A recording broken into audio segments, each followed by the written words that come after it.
નમસ્કાર મિત્રો, D farmer ચેનલમાં તમારું સ્વાગત છે। દેશ, દુનિયા અને ગુજરાતના તાજા, મોટા અને સૌથી મહત્વના સમાચાર જાણીએ તે પહેલા ચેનલમાં નવા છો તો ચેનલને જરૂરથી સબસ્ક્રાઇબ કરી લેજો। નીતિન પટેલનો મોદીવાળો અંદાજ, હું ખાતો નથી અને ખાવા દેતો નથી, નામ લીધા વગર પૂર્વ મંત્રી બસુ ખાબડ પર પ્રહાર। વિશ્વનું સૌથી ઊંચું ભારતનું ફાઇટર એરબેઝ ચાલુ, ચીની સરહદ પર ગરજશે ઇન્ડિયન એરફોર્સના ફાઇટર। આતંકવાદીઓ બે કારમાં આવ્યા હતા, હજુ એક રાજધાનીમાં ફરે છે। દિલ્હી વિસ્ફોટમાં નવો ખુલાસો। મુખ્યમંત્રી ભૂપેન્દ્ર પટેલનો વધુ એક ખેડૂતલક્ષી નિર્ણય, પાક નુકસાન માટે ખેડૂતોને આપવામાં આવનાર સહાયમાં કરાયો વધારો। ગુજરાતમાં ભાજપ શાસનમાં વ્યાપક ભ્રષ્ટાચાર, નલ સે જલ યોજનામાં કરોડો રૂપિયાના ગફલા, જવાબદારો બિંદાસ। મોટો ખુલાસો, જો વિદેશી વિદ્યાર્થીઓ નહીં આવે તો અમેરિકાની યુનિવર્સિટીઓ તૂટી પડશે, ટ્રમ્પનું ચોંકાવનારું નિવેદન। બજેટ 2026માં મધ્યમ અને ઉચ્ચ મધ્યમ વર્ગને મોટી રાહત, ₹50 લાખ સુધી કમાણી કરનાર પર 30% ટેક્સ નહીં લાગે। ભરૂચ જીઆઈડીસીમાં ધડાંગભરે બોઇલરમાં થયો બ્લાસ્ટ, 3 લોકોના મોત, 24 ઘાયલ, આખો વિસ્તાર ધંધણી ઉઠ્યો, અફરાતફરી મચી। બિહાર ચૂંટણી પર ફલુદી સટ્ટા બજારની આગાહીએ બધાને ચોંકાવ્યા, એક્ઝિટ પોલ કરતા સાવ અલગ। ફરી ઓપરેશન સિંદૂરના ભણકારા, વિદેશથી પરત ફર્યા પછી પીએમ મોદીની બેઠક, પાકિસ્તાનમાં અડકમ। આતંકવાદ મુદ્દે પાકિસ્તાન આક્રમક, ઘરમાં ઘૂસીને મારીશું, અફઘાનિસ્તાનને ખાજવા આસિમની ખુલ્લી ચેતવણી। દિલ્હી બોમ્બ વિસ્ફોટનો તાર તુર્કી પહોંચશે, તપાસ એજન્સીઓએ પુરાવાના આધારે શરૂ કરી તપાસ, 2 ટેલિગ્રામ ગ્રુપમાં મળ્યા પુરાવા।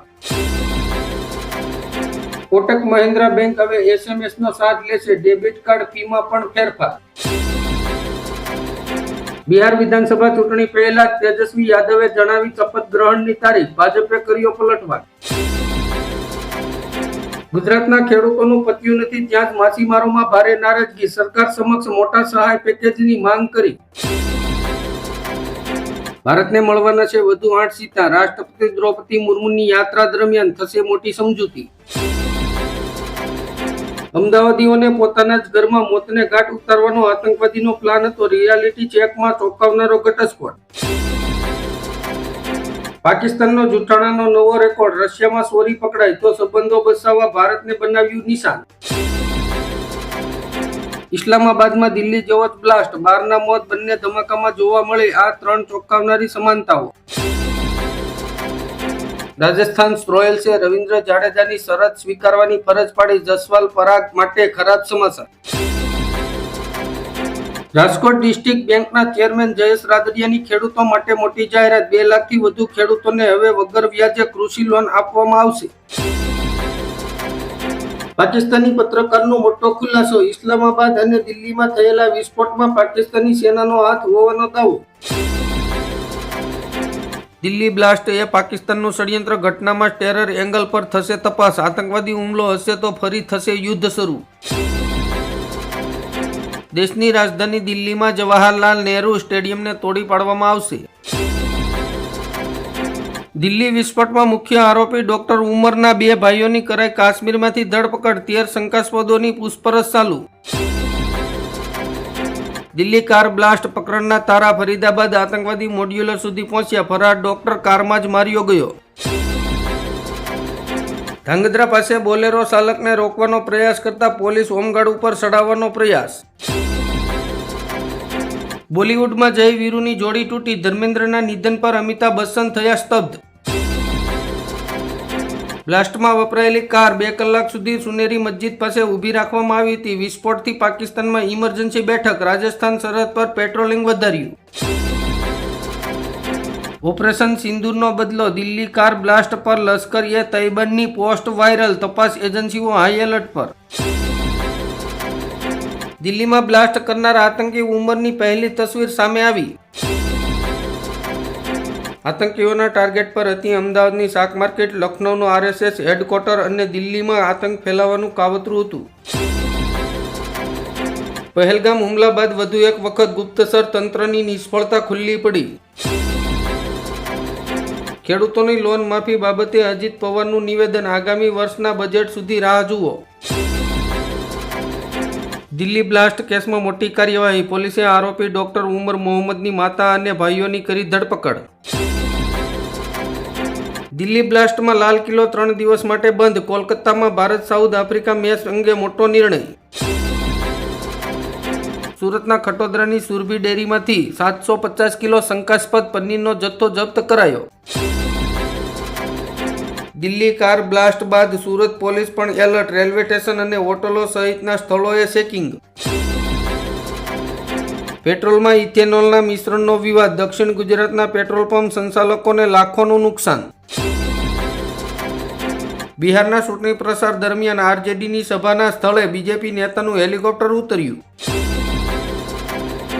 ફરીદાબાદથી ઝડપાઈ જૈશન મોહમ્મદની મહિલા કમાન્ડો ડોક્ટર શાહીન શાહિદ, ભારતમાં મહિલા આતંકી ગેંગ ઊભી કરવાનો કરતી હતી પ્રયાસ. પ્રભાસ પાટણમાં મેગા ડિમોલેશનમાં પોલીસ પર પથ્થરમારો, પીઆઈ સહિત 2 ઘાયલ. આતંકવાદીઓની યોજનાઓ નિષ્ફળ જવાના કારણે ઉતાવળમાં બોમ્બ વિસ્ફોટ કરવામાં આવ્યો હોવાની આશંકા છે, ફિદાયીન હુમલાની આશંકા. સોનાના વાયદામાં 2141 રૂપિયા અને ચાંદીના વાયદામાં 4607 રૂપિયાનો જંગી ઉછાળો, ક્રૂડ તેલનો વાયદો ₹26 સુધર્યો. દોષિતોને કડક સજા મળશે, કાર બ્લાસ્ટ મામલે આકરા પાણીએ રાજનાથસિંહ. ગુજરાતમાં બટેકાની ખેતી કરતા ખેડૂતો માટે મોટી માહિતી, સરકાર આપશે બિયારણ. કૃષિ મંત્રી જીતુ વાઘાણીએ કહ્યું, પિયત અને બિનપિયત પાકોને સમાન વળતર મળશે. 5 જિલ્લા માટે આજથી પોર્ટલ ખુલ્લું મુકાશે. દિલ્હી વિસ્ફોટમાં મૃતકો અને ઘાયલોના નામના લિસ્ટમાં યુપી, હિમાચલ અને ઉત્તરાખંડના ઘણા લોકોનો સમાવેશ. દિલ્હી બ્લાસ્ટ બાદ પીએમ મોદીની પહેલી પ્રતિક્રિયા, ષડયંત્ર કરનારને છોડવામાં નહીં આવે. રીબડા અમિત ખૂટ આપઘાત કેસના આરોપી ફરાર, જયદીપસિંહ જાડેજાએ ગોંડલ પોલીસ સમક્ષ કર્યું આત્મસમર્પણ. દ્વારકાધીશ મંદિરની સુરક્ષા વધારાઈ, મરીન પોલીસ અને કોસ્ટગાર્ડ એલર્ટ પર. ગોપાલ ઇટાલિયાએ કહ્યું, સરકાર સર્વેના નાટક બંધ કરીને તાત્કાલિક ખેડૂતોને વળતર ચૂકવવાનું શરૂ કરે. મૃતકના પરિવારને 1 કરોડની સહાય સરકાર ચૂકવે. દિલ્હીમાં બ્લાસ્ટ, બિહારમાં ચૂંટણી વ્યવસ્થા પર પપ્પુ યાદવે મોદી શાહના રાજીનામાની માંગ કરી. હું ટ્રમ્પથી ડરતો નથી, ઝેલેન્સ્કીના ભડકાઉ નિવેદનથી હોબાળો. સોમનાથમાં ગેરકાયદે ધાર્મિક બાંધકામ હટાવવા ગયેલી પોલીસ પર પથ્થરમારો. દિલ્હી બ્લાસ્ટ પર પીએમ મોદીનું સખત એલાન, શું ફરી થશે ઓપરેશન સિંદૂર? પાકિસ્તાનમાં અરાજકતા.